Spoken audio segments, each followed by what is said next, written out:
Present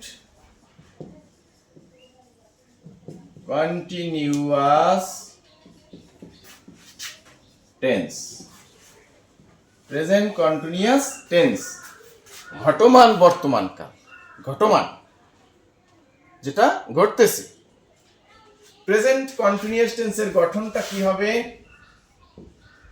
গঠন subject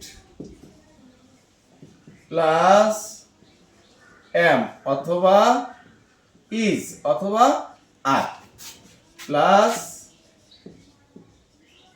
মূল verb এর সাথে আইএনজি যোগ প্লাস অবজেক্ট প্লাস এক্সটেনশন। যে কি হবে গঠন? Present continuous tense subject plus am অথবা ইজ অথবা আর প্লাস মূল ভার্বের সাথে আইএনজি যোগ plus object plus extension. Extension মানে কি? বাকি অংশ থাকলে বসবে, না থাকলে নাই। এখন যেমন যেমন যেমন I am eating rice. I am eating rice. এখন এই বাক্যটা কোন টেন্স? তাহলে আমি চেক করি।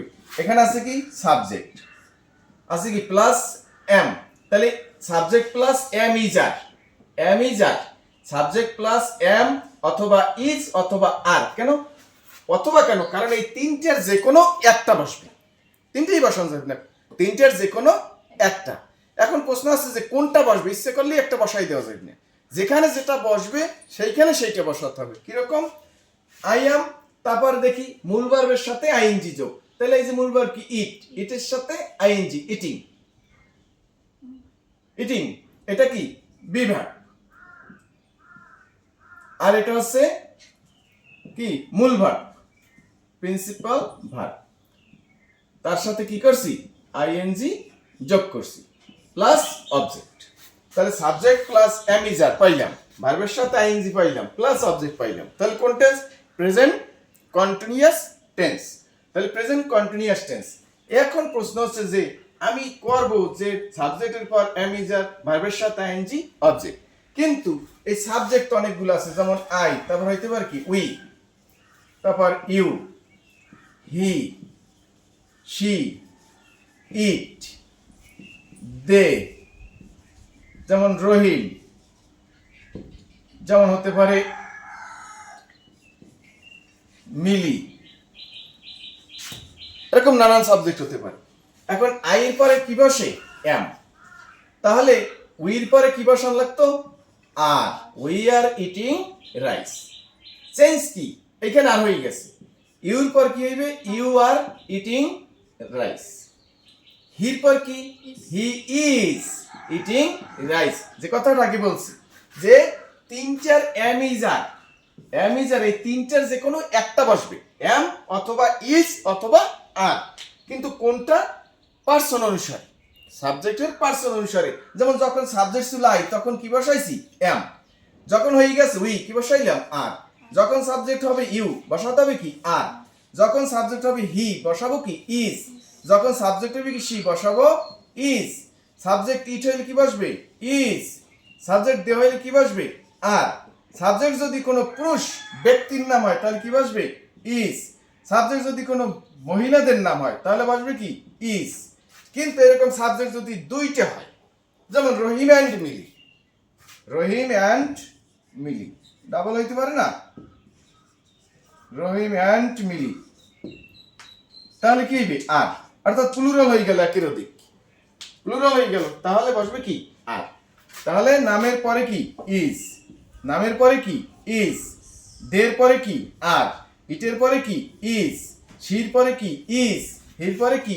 ইজ। ইউর পরে কি? Are. We are, I am, am শুধু আই এর পরে বসে। ঠিক আছে? তাহলে এই বাক্যটা একটু লক্ষ্য করি, I am eating rice, we are eating rice, you are eating rice, he is eating rice, she is eating rice.